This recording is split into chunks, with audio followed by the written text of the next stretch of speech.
Terima kasih Dewan yang terhormat atas kesempatannya.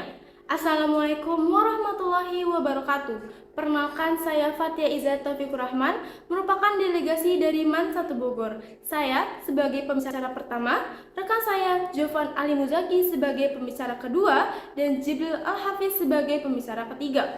Kami menolak mosi pada hari ini, yakni sebagai negara demokrasi multikultural, Dewan ini akan menerapkan sistem rotasi capres dan cawapres per periodenya berdasarkan agama. Kami menyanggah argumen yang disampaikan oleh tim pro dikarenakan argumen tersebut tidak relevan, dan kami ingin menyampaikan sudut pandang yang lebih logis dengan mempertimbangkan berbagai faktor. Dengan menerapkan sistem rotasi agama akan melanggar prinsip kesetaraan dan non-diskriminasi yang dijunjung tinggi oleh negara Indonesia. Keberaneka-ragaman budaya di Indonesia merupakan aset berharga.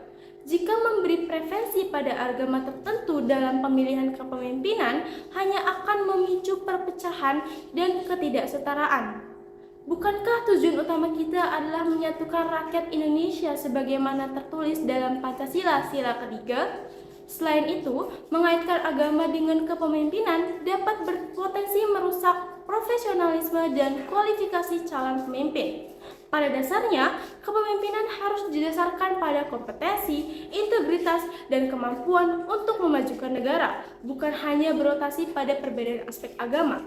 Dalam situasi ini, di tahun politik, kita sebagai rakyat memerlukan pemimpin yang mampu merangkul semua rakyat Indonesia. Menerapkan sistem rotasi berdasarkan agama justru akan membatasi pilihan kita dan mengabaikan potensi pemimpin dari berbagai latar belakang. Menetapkan rotasi capres dan cawapres berdasarkan agama juga bisa menciptakan ketidakpastian politik. Jika berotasi berdasarkan agama, hal ini dapat mengganggu kestabilan dan fokus pada pembangunan jangka panjang. Kita harus menghindari resiko bahwa sistem seperti ini dapat dimanfaatkan untuk kepentingan politik sempit, dengan kandidat yang lebih memainkan faktor agama dibandingkan komitmen nyata terhadap kesejahteraan masyarakat. Dan kemungkinan terburuk dengan diterapkannya sistem ini adalah adanya perpecahan dalam politik dan menciptakan celah bagi orang-orang dari agama tertentu yang dalam tanda kutip sebagai oknum untuk menjatuhkan presiden dan wakil presiden apabila mereka tidak setuju terhadap aturan yang ditetapkan oleh pemimpin mereka dari agama yang berbeda. Hal ini tentunya akan memecah belahkan persatuan Indonesia dan menyebabkan konflik antar agama. Sebagai solusi yang lebih inklusif, kita dapat mempertimbangkan kualifikasi pemimpin berdasarkan pengalaman, visi misi, dan sikap rakyat, sehingga nantinya pemimpin terpilih memiliki kapasitas yang diperlukan dalam menghadapi tantangan di masa mendatang.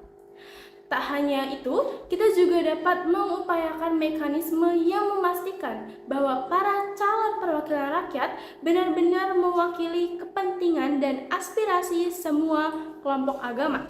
Nantinya, diharapkan setiap agama yang diwakili dan ditampung aspirasinya dengan mengutamakan persatuan dan keberaneka-ragaman yang menjadi ciri khas bangsa Indonesia. Setiap agama akan mendapatkan hak yang setara dengan keadilan hukum tanpa pandang bulu. Kami meyakini bahwa dengan menekankan pada prinsip kesetaraan dan non-diskriminasi, negara kita dapat mempertahankan harmoni antar agama, memperhatikan integritas pemimpin, dan menghindari perpecahan yang merugikan bagi kerukunan Negara Kesatuan Republik Indonesia.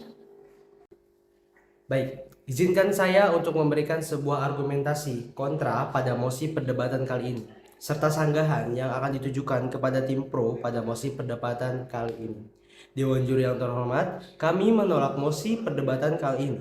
Ada beberapa faktor yang akan saya tambahkan untuk memperkuat argumentasi pembicara satu kami dalam mosi ini. Yang pertama, melanggar prinsip demokrasi. Pemilihan pemimpin berdasarkan agama dapat melanggar prinsip dasar demokrasi yang menekankan pemilihan berdasarkan kualifikasi, visi, dan rencana kerja calon. Hal ini bisa mengabaikan kemampuan dan potensi calon untuk memimpin negara secara efektif. Hal ini tertera dalam pasal 1 ayat 2 Undang-Undang Dasar 1945 yang berbunyi, kedaulatan berada di tangan rakyat dan dilaksanakan menurut Undang-Undang Dasar. Sehingga kami tegaskan, agama tidak dapat dijadikan sebuah relevansi terhadap syarat kepemimpinan presiden di Indonesia. Yang kedua, adanya peningkatan fragmentasi sosial.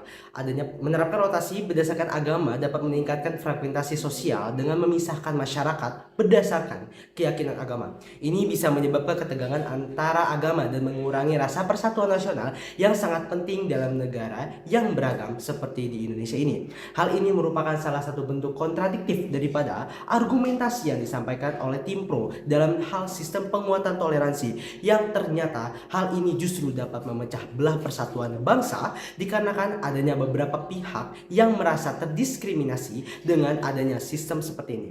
Dewan Juri yang terhormat, yang ketiga, adanya potensi diskriminasi terhadap minoritas. Sistem ini bisa membahayakan minoritas agama yang mungkin tidak memiliki representasi yang cukup kuat dalam rotasi tersebut. Ini berpotensi menciptakan ketidaksetaraan dan diskriminasi terhadap kelompok-kelompok agama tertentu. Selanjutnya yaitu menciptakan persepsi ketidakadilan. Meskipun tujuannya bisa untuk menciptakan keseimbangan, masyarakat bisa mempersepsikan sistem ini sebagai tidak adil jika agama mereka tidak diwakili dalam beberapa periode tertentu. Ini bisa mengakibatkan kehilangan kepercayaan terhadap proses politik. Hal tersebut merupakan bentuk yang bersifat kontradiktif sesuai dengan Pancasila kelima, di mana mengatakan bahwa setiap orang berhak mendapatkan suatu keadilan sosial untuk menjadi apapun yang ia inginkan tanpa memandang status keagamaan, salah satunya adalah pemilihan presiden. Dewan Juri terhormat, yang selanjutnya adalah pengaruh pemilihan yang tidak optimal. Mengutamakan faktor agama adalah pemilihan calon bisa mengabaikan kualifikasi dan kapabilitas yang seharusnya menjadi prioritas. Ini bisa berdampak negatif pada kemampuan pemerintahan untuk mengatasi tantangan yang kompleks dan mengambil keputusan yang tepat. Selanjutnya yaitu mengabaikan isu prioritas nasional. Pemilihan berdasarkan agama bisa mengalihkan perhatian dari isu-isu nasional yang lebih mendesak dan penting. Fokus yang terlalu kuat pada faktor agama dapat mengalihkan perhatian dari permasalahan Indonesia, yaitu ekonomi, pendidikan, lingkungan, sumber daya manusia, sumber daya alam, dan sebagainya. Yang selanjutnya adalah potensi penyimpangan politik dan korupsi. Sistem ini bisa menjadi sarana untuk memanipulasi dan mengarahkan dukungan politik berdasarkan faktor agama yang bisa membuka peluang bagi praktik korupsi dan penyalahgunaan kekuasaan. Dewan Juri yang terhormat, selanjutnya adalah memperkeruh persaingan politik. Sistem ini dapat memperkeruh persaingan politik, terutama jika masyarakat mulai melihat pemilihan sebagai kompetisi antara agama-agama daripada kompetisi untuk solusi terbaik bagi negara Indonesia. Selanjutnya yaitu potensi konflik antar agama. Baik, pemilihan berdasarkan agama bisa memicu persaingan dan konflik antara agama-agama, terutama jika persepsi ketidakadilan atau ketidaksetaraan muncul dalam implementasinya. Yang terakhir yaitu tantangan logistik dan organisasi. Menerapkan sistem rotasi berdasarkan agama dapat menjadi sangat kompleks dalam hal logistik dan organisasi, mengingat jumlah agama yang beragam di Indonesia. Terima kasih. Terima kasih atas perhatiannya. Di sini, kami selaku tim kontra akan menjelaskan pandangan yang mungkin belum banyak dipertimbangkan. Dan juga, saya selaku pembicara ketiga ingin menegaskan kembali mengenai hal-hal yang telah disampaikan, yaitu pemilihan presiden berdasarkan agama per periode adalah isu yang sangat kontroversial dan memiliki potensi untuk mengganggu prinsip-prinsip demokrasi, keadilan, dan pemisahan agama dan negara. Beberapa tanggapan yang kami dapat berikan terkait isu ini yaitu pelanggaran prinsip pemisahan agama dan negara. Prinsip pemisahan agama dan negara adalah salah satu pilar mendasar dalam sistem demokratis. Memilih presiden berdasarkan agama dapat mengabaikan prinsip ini dan membuka pintu bagi campur tangan agama dalam urusan politik. Ini bisa mengarah pada diskriminasi dan ketidakadilan terhadap kelompok-kelompok agama minoritas. Kebijakan yang adil dan berdasarkan kemampuan. Pemilihan presiden yang adil dan berdasarkan kemampuan adalah prinsip penting dalam demokrasi. Pemilih presiden berdasarkan agama dapat mengesampingkan kualifikasi, pengalaman, dan visi kepemimpinan yang seharusnya menjadi fokus dalam memilih pemimpin yang tepat. Potensi konflik agama. Memilih presiden berdasarkan agama memiliki potensi untuk memperdalam ketegangan antar agama dan menciptakan konflik sosial. Hal ini dapat mengancam stabilitas politik dan sosial negara, melanggar hak asasi manusia. Pemilihan presiden berdasarkan agama dapat melanggar hak asasi manusia, termasuk hak atas kebebasan beragama dan berkeyakinan. Ini dapat membatasi kebebasan individu untuk memilih pemimpin berdasarkan keyakinan pribadi mereka, mengancam kepentingan bersama. Pemilihan presiden seharusnya didasarkan pada kepentingan bersama dan visi untuk membangun negara yang lebih baik. Memilih berdasarkan agama dapat mengalihkan perhatian dari isu-isu kritis yang mempengaruhi seluruh masyarakat. Pentingnya kepemimpinan inklusif dalam masyarakat multikultural seperti Indonesia penting untuk memiliki kepemimpinan yang inklusif, dapat dan mampu mewakili semua kelompok agama dan budaya. Memilih presiden berdasarkan agama dapat menghambat upaya untuk menciptakan pemimpin yang memadukan berbagai perspektif dalam rangka mempertahankan prinsip-prinsip demokrasi, keadilan, dan pemisahan agama dan negara. Sebaiknya pemilihan presiden dilakukan berdasarkan kualifikasi, rekam jejak, dan fisik kepemimpinan yang dibutuhkan untuk negara tersebut, bukan berdasarkan agama individu. Ini adalah pendekatan yang lebih sejalan dengan prinsip-prinsip dasar demokrasi yang berlaku secara universal.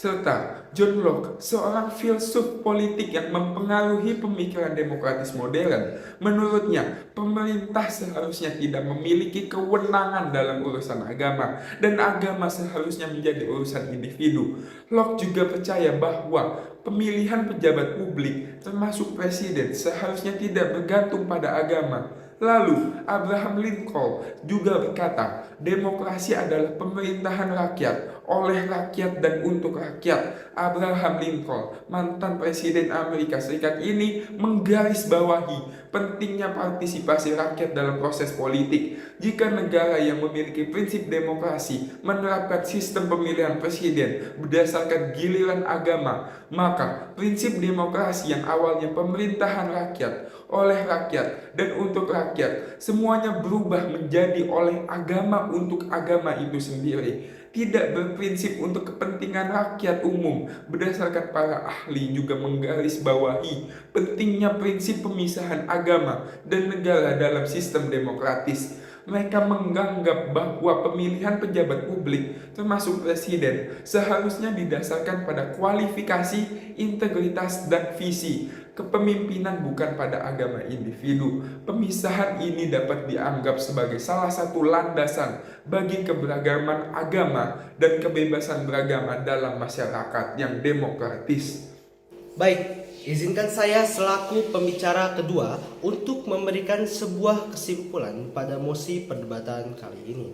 Kami sekali lagi menegaskan bahwa kami sangatlah menolak mosi perdebatan ini yang berjudul sebagai negara demokrasi multikultural, Dewan ini akan menerapkan sistem rotasi capres dan cawapres per periodenya berdasarkan agama. Hal ini dikarenakan bahwa dengan adanya penerapan sistem tersebut justru akan melemahkan makna dari demokrasi itu sendiri, dan itu sangat tidak sesuai dengan makna serta tujuan yang ada di Indonesia ini mengenai demokrasi. Selanjutnya, dengan adanya sistem tersebut hanya akan melemahkan sistem toleransi yang ada di Indonesia, di mana sistem tersebut dapat memecah belah persatuan bangsa, melihat bahwasanya beberapa agama akan merasa terdiskriminasi atas sistem yang diterapkan oleh pemerintahan dalam pencarian wapres dan cawapres pada kali ini. Dan kami menegaskan kembali bahwa hal terpenting dalam pemilihan calon pemimpin itu dilihat dari visi misi, integritas, dan sikap mereka, bukan hanya berorientasi pada agama yang dianut oleh calon pemimpin. Oleh karena itu, kami selaku tim kontra menegaskan kembali menolak penuh mosi perdebatan kali ini. Sekian, terima kasih. Kurang lebihnya mohon maaf. Wabillahi taufiq wal hidayah. Wassalamualaikum warahmatullahi wabarakatuh. jungle.